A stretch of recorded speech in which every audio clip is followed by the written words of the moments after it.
Mis 65 años. Ah, ese día. Lo había planeado todo hasta el más mínimo detalle, ¿sabes? Soñaba con reunir a Raúl, Verónica y María, mi nieta, alrededor de la mesa. Pastel casero, la receta de mi madre, que siempre alegraba a la familia. Quería que fuera un día de risas, de abrazos apretados, de sentir el calor de mi familia, de esas personas a las que tanto amaba y a quienes dedicaba mi vida. Recuerdo cada arreglo floral que elegí, cada detalle del mantel, pensando en lo perfecto que sería. El olor a café ya estaba en el aire, y me sorprendía sonriendo sola, imaginando la alegría en los ojos de María al ver el pastel. Pero la vida, ¿verdad? Siempre encuentra una manera de darte un golpe de realidad cuando menos te lo esperas. El teléfono sonó, y la voz de Raúl al otro lado, tan fría, tan distante, me trajo de vuelta a un lugar donde no quería estar. Mamá, no podremos ir. Tenemos cosas más importantes que hacer. Las palabras resonaron en mi pecho, un puñetazo en el estómago. ¿Más importantes que el cumpleaños de su propia madre? Ni siquiera podía procesarlo bien. Ese vacío que se instaló allí, justo en el centro de mi pecho, fue la primera señal de que algo andaba profundamente mal. Pero, tonta de mí, intenté justificar, intenté entender, intenté no dejar que la tristeza me dominara. Después de todo, eran ellos, mi familia. ¿Sabes? Siempre fui de las que pone a la familia en primer lugar. Siempre. Renuncié a tantas cosas en la vida para ver a Raúl y Verónica felices, para darles todo lo que yo no tuve. 6 meses antes de ese cumpleaños, había hecho el mayor sacrificio de mi vida. Entregué todos mis ahorros, cada centavo que junté en décadas de trabajo, para ayudarlos a comprar la casa de sus sueños. Esa casa enorme, con jardín, de la que siempre hablaban. Pensé que era un préstamo, ¿sabes? Me mostraron unos papeles para firmar. Raúl, que es del ramo inmobiliario, me garantizó que todo era legal, que era solo una formalidad para el préstamo. Y yo, tonta de mí, confié. Confié en la palabra de mi hijo. Los vi derrochando, comprando coches nuevos, viajando, publicando todo en las redes sociales. Y yo, aquí, pasando las canutas para pagar mis cuentas. Pero pensaba, es por una buena causa, es por su futuro, el de mi nieta. Mi corazón de madre hablaba más alto. Y María, pobrecita, ni sabía la mitad.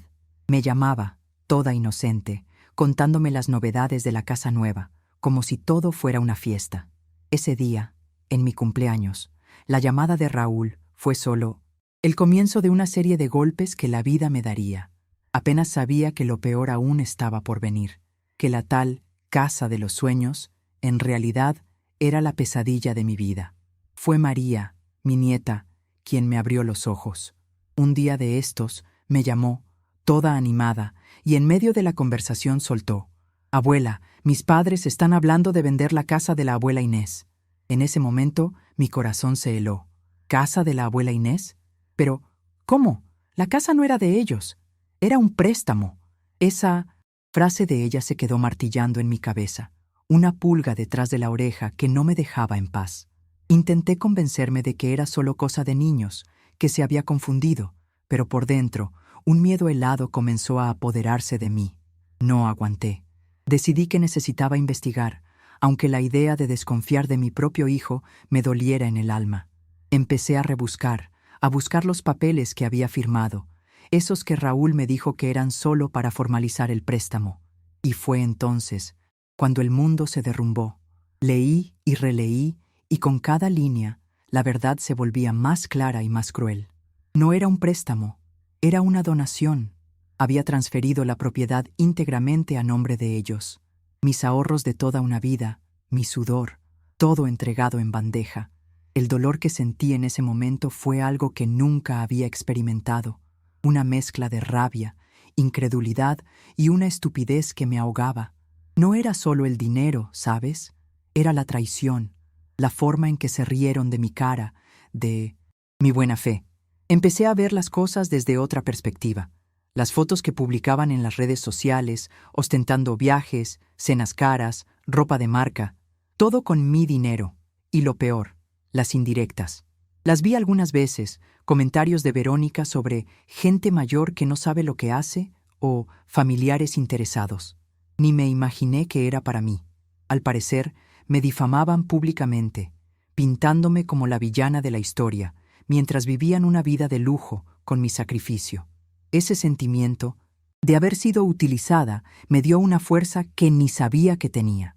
De complaciente, sumisa, que siempre bajaba la cabeza para todo, me transformé. La rabia se convirtió en combustible. Ya no era solo por el dinero, era por mi dignidad, por el respeto que siempre di y que ellos pisotearon. No iba a dejarlo pasar, ni mucho menos. Podía ser vieja, pero no era tonta. Y la Inés que conocían, esa que se sacrificaba por todo y por todos, había muerto ese día. En su lugar, nació una mujer que estaba dispuesta a luchar por lo que era suyo y por sí misma. Mi primer paso fue buscar un abogado. No podía ser cualquiera, necesitaba a alguien que entendiera de gente así, de estafas. Mi amiga, la vecina de abajo, me recomendó a un joven, el doctor Ricardo. Era joven, pero tenía fama de ser de esos que no se rinden fácilmente, que luchan hasta el final. Fui a su oficina con el corazón en la mano, las copias de esos documentos que había firmado y el nudo de angustia que sentía. Empecé a hablar y con cada palabra la voz se me quebraba, pero me obligué a continuar. Conté todo, desde mi cumpleaños frustrado hasta el descubrimiento de María, la parte de la donación, sus ostentaciones. Él escuchó todo con una atención que me hizo sentir por primera vez que no estaba sola. Cuando terminé, él se quedó en silencio un rato, pareciendo procesar todo. Después, levantó la cabeza y dijo: «Doña Inés, usted tiene razón. Esto es un fraude». Esas palabras fueron un bálsamo. No era cosa de mi cabeza. No estaba loca, ni tonta, como ellos querían que pensara. Él comenzó a explicarme los caminos legales, las lagunas, las irregularidades que podrían haber ocurrido en el momento de la venta y la transferencia. Yo, que solo entendía de costura y de cocina, empecé a aprender sobre artículos de ley, sobre mala fe, sobre pruebas. Era un mundo completamente nuevo, pero yo estaba decidida a desvelarlo. El doctor Ricardo comenzó a juntar las piezas, y cada detalle que encontraba era como un ladrillo nuevo en la pared que yo estaba construyendo para protegerme. Fue tras los documentos originales, todo el papeleo de la compraventa de la casa, y encontró varias inconsistencias. Parece que la forma en que Raúl y Verónica hicieron las cosas no fue tan lista. Había errores en los valores declarados, en las fechas, e incluso la forma en que la firma fue reconocida parecía dudosa. Él me explicaba todo con paciencia, usando términos sencillos, y yo sentía una llama de esperanza creciendo dentro de mí. Con cada nuevo descubrimiento del doctor Ricardo, mi rabia se mezclaba con una sensación de poder. Vi que no estaba luchando una batalla perdida. Ese abogado era un genio, lo juro. Me explicó que debido a esas fallas, podríamos revertir la transferencia de la propiedad a mi nombre. Es decir, la casa volvería a ser mía. Mi cabeza ya empezó a pensar en los próximos pasos. No era solo revertir, era hacerlos sentir el peso de lo que hicieron. No quería venganza, no exactamente, pero quería justicia. Quería que supieran que no se juega con la vida de una persona, y menos aún con la de su propia madre. El doctor Ricardo entonces me dijo: «Doña Inés, no solo vamos a revertir esta transferencia, sino que vamos a garantizar que usted tenga una ventaja financiera y legal en esta historia». Aquello fue música para mis oídos. No era solo recuperar lo que era mío, era dar la vuelta a la tortilla, mostrarles que yo ya no era la tonta de antes. Ya podía visualizar la escena. Yo, con la cabeza erguida, y ellos, con la cara en el suelo. El plan era revertir la propiedad a mi nombre y, a continuación, vender la casa de nuevo. El dinero de la venta sería mío, y ellos se quedarían sin nada.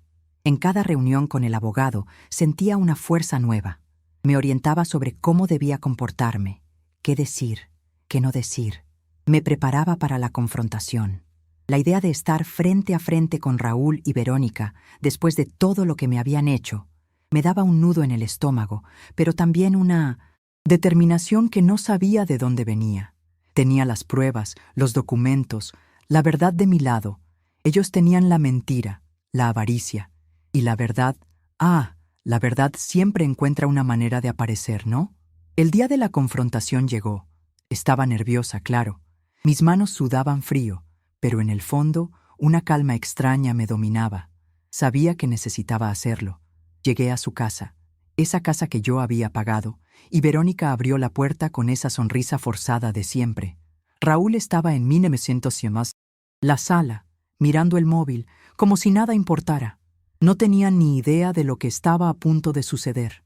Respiré hondo y empecé a hablar, con voz firme, como el doctor Ricardo me había enseñado. No grité, no lloré, simplemente presenté los hechos, uno por uno. Sé lo que hicieron con mi casa. Empecé. La expresión en sus rostros cambió al instante. Verónica, que antes sonreía, se puso pálida. Raúl soltó el móvil y me miró con una mezcla de sorpresa y miedo. Tengo todas las pruebas. Los documentos que firmé no eran de préstamo, eran de donación. Y el doctor Ricardo ya encontró todas las irregularidades. Con cada frase se encogían más. Vi el pánico en sus ojos. Ese momento de silencio, donde la verdad desnuda y cruda se instaló en el aire, fue el más satisfactorio de mi vida. Sus mentiras, desenmascaradas justo delante de mí. Verónica intentó argumentar. ¿Sabes? Esa voz chillona de ella intentando manipularme de nuevo. Doña Inés, está loca. No sabe lo que dice. Pero no le di cuerda. Doctor Ricardo me había avisado que harían eso. Intentarían desacreditarme. Solo la miré a ella, luego a Raúl, y dije, con la voz más tranquila y firme que pude, me engañaron. Usaron mi dinero, mi confianza, y ahora van a pagar por ello. Ese silencio que siguió fue ensordecedor. Su mentira estaba expuesta, desnuda y cruda, justo allí delante de mí. Raúl intentó hacerse la víctima, hablar de errores y malentendidos, pero yo ya no caía en sus trampas. Me había blindado. Intentó acercarse, abrazarme, pero me aparté. No era momento para falsos afectos. Tenía un objetivo, y era la justicia. Salí de esa casa sintiéndome ligera, como si un peso enorme se hubiera quitado de mis hombros. La Inés tonta y manipulable había quedado atrás. De ahí en adelante, la historia sería otra. Y lo que tenía que hacer era seguir adelante con el plan del doctor Ricardo, costara lo que costara. No tardó mucho en que la historia comenzara a filtrarse. Verónica, en su desesperación, intentó manipular a la opinión pública. Empezó a publicar indirectas en las redes sociales, fotos llorando, mensajes de madre ingrata y vejez cruel. Intentó hacerse la víctima, ¿sabes? Pero no contaba con el doctor Ricardo. Él ya me había preparado para esto.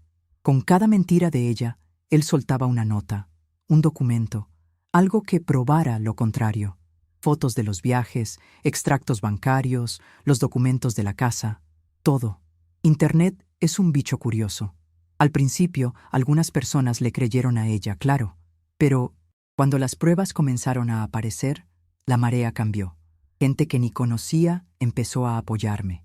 Recibía mensajes de fuerza de mujeres que habían pasado por situaciones similares, de hijos que habían sido engañados por sus padres, de padres que habían sido traicionados por sus hijos.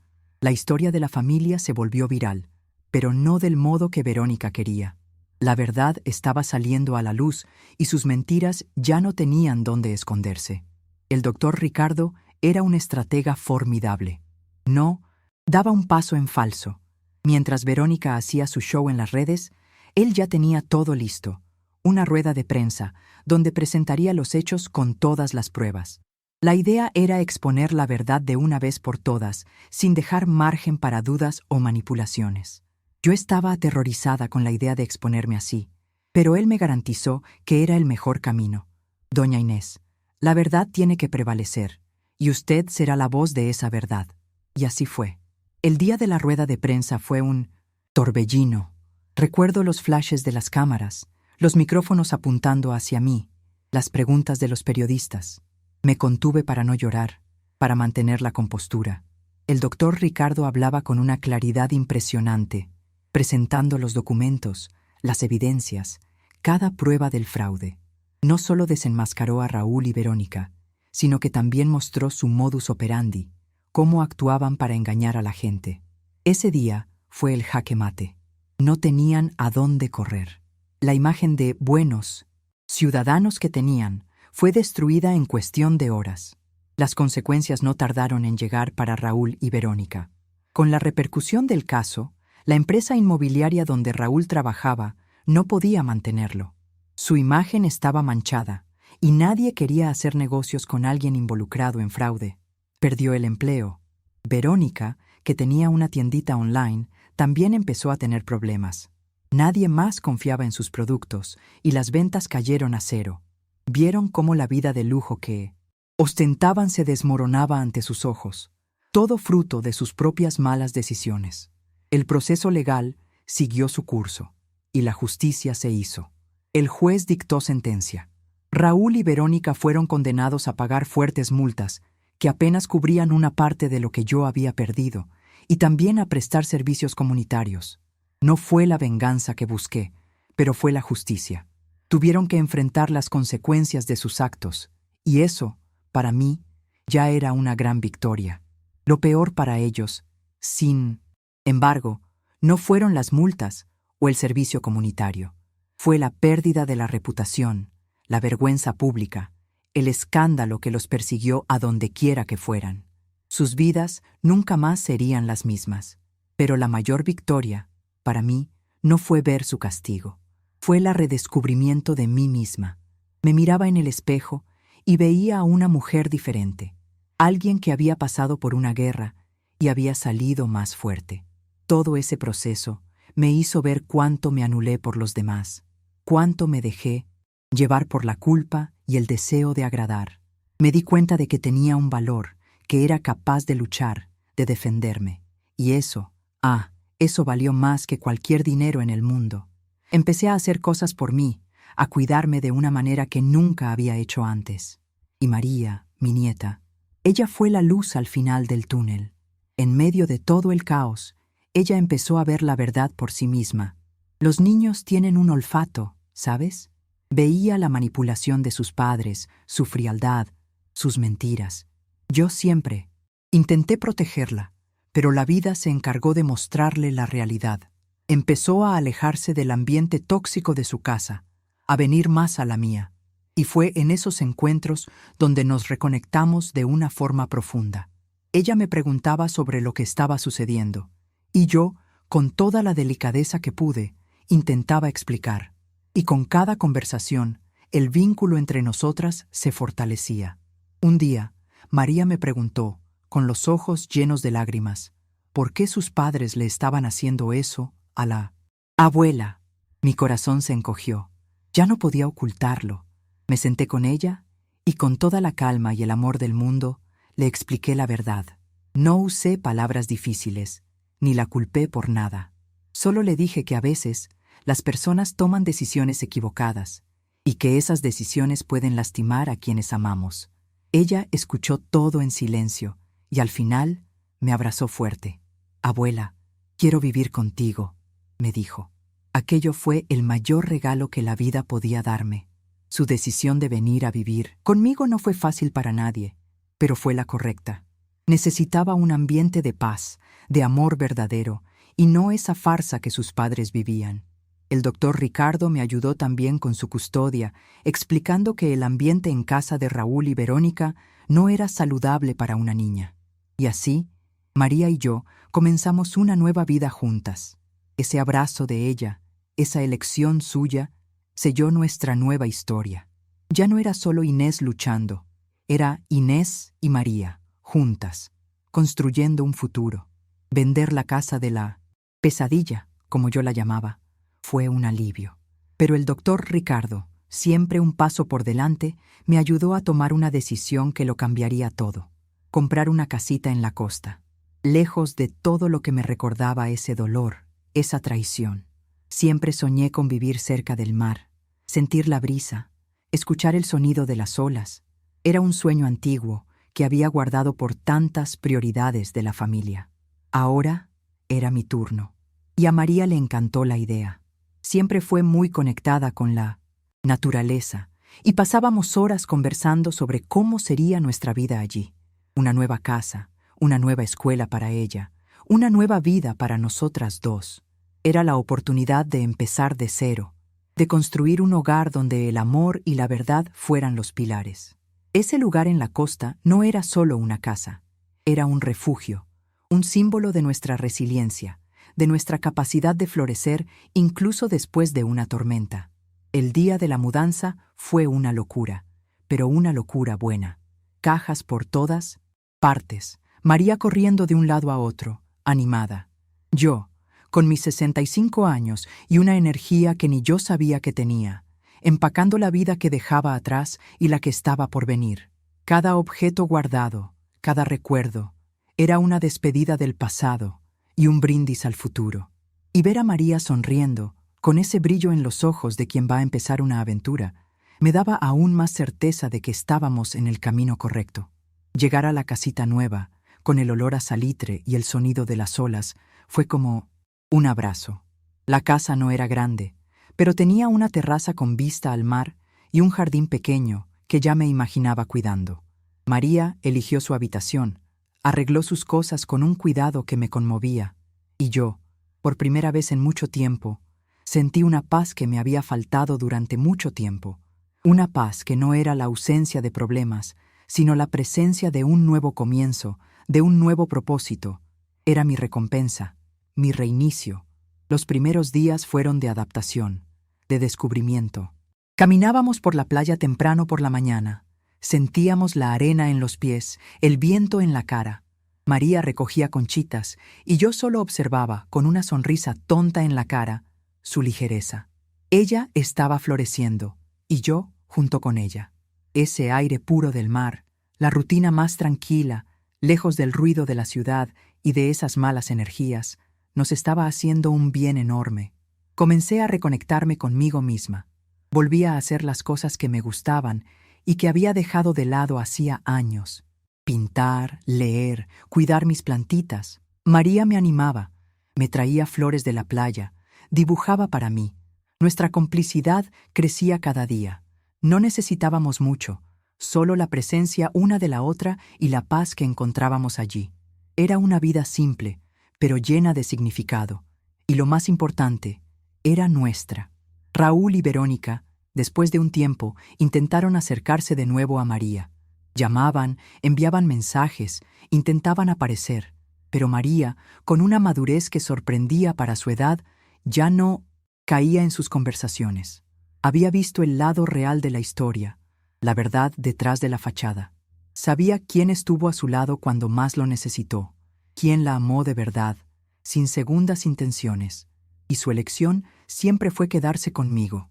Esa distancia de ellos en nuestra vida, que antes me preocupaba, ahora era un alivio.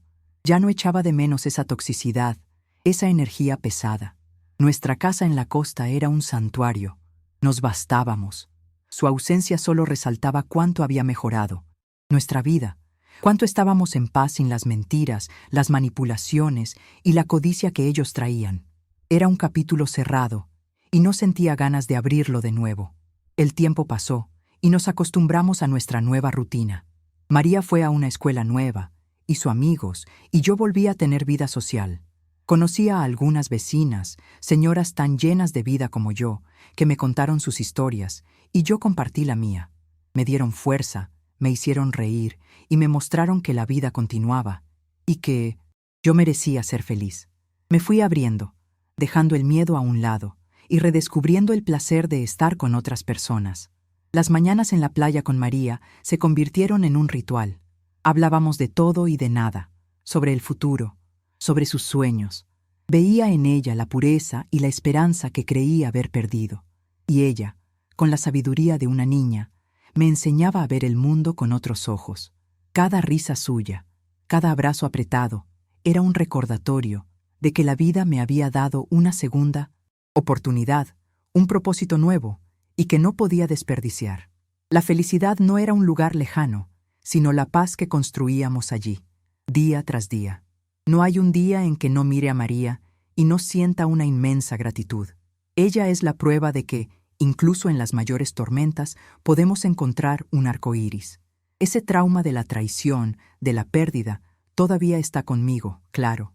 No es algo que se borre de la noche a la mañana, pero ya no me define. Me enseñó, me moldeó, me mostró la fuerza que tenía escondida. Y María es el recordatorio diario de que vale la pena luchar, vale la pena amar. La vida en la costa me trajo una plenitud que nunca imaginé tener. Es un día a día más ligero, sin la presión de tener que demostrar algo a alguien, sin la necesidad de encajar en patrones que no eran míos. Mi casa, con María, es mi pedazo de paraíso. Es donde me siento segura, amada y, sobre todo, respetada. Es mi dignidad recuperada, mi reinicio, mi puerto seguro después de un naufragio que casi me lleva. Mirando hacia atrás, veo cómo la vida nos juega pasadas. Ese cumpleaños de 65 años, que comenzó con la mayor decepción, acabó siendo el pistoletazo de salida para mi libertad. Si Raúl y Verónica no hubieran sido tan crueles, quizás yo seguiría viviendo en esa burbuja de complacencia, sacrificándome por quien no merecía la pena. Es irónico, pero el mayor dolor que me causaron fue lo que me liberó. Esa traición fue un punto de inflexión, un portal hacia una nueva versión de mí. Todavía siento un nudo en la garganta cuando recuerdo todo, pero la rabia ha dado paso a una especie de gratitud extraña. Gratitud por haber despertado, por haber tenido la oportunidad de reconstruir mi vida de una manera que realmente me hace feliz. Y lo más importante, gratitud por tener a María a mi lado. Ella es mi regalo, mi familia de verdad, construida no por lazos de sangre que se rompieron, sino por lazos de amor, respeto y verdad que se fortalecieron. Sabes, nunca imaginé que, a los 65 años, estaría empezando de cero, que vendería una casa, compraría otra y que mi nieta vendría a vivir conmigo por elección propia. La vida está llena de sorpresas, y algunas de ellas, por más dolorosas que sean al principio, terminan siendo los mayores regalos. Me siento más viva, más plena, más yo que nunca. Es como si me hubiera despertado de un sueño profundo y finalmente hubiera empezado a vivir mi propia historia. Y la historia todavía se está escribiendo, claro, pero ahora soy yo quien sostiene la pluma. Y María es mi inspiración. Cada mañana, cuando veo el sol nacer en el mar, siento una gratitud que desborda.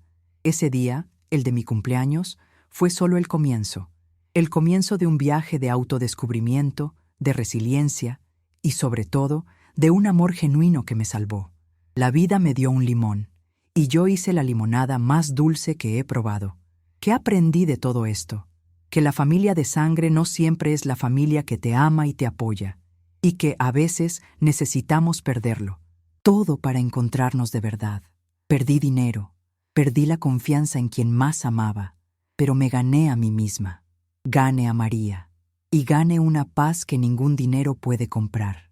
Ese olor a salitre que entra por la ventana de mi casa, la risa de María contándome las novedades de la escuela, su abrazo antes de dormir, eso sí es riqueza. Y esta es mi historia, una historia que cuento aquí, para ustedes, para mostrar que, por mucho que caigamos, por mucho que seamos traicionadas, siempre se puede levantar, siempre se puede reconstruir.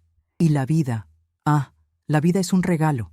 Hay que tener coraje para desenvolverlo, incluso cuando viene con algunas sorpresas amargas.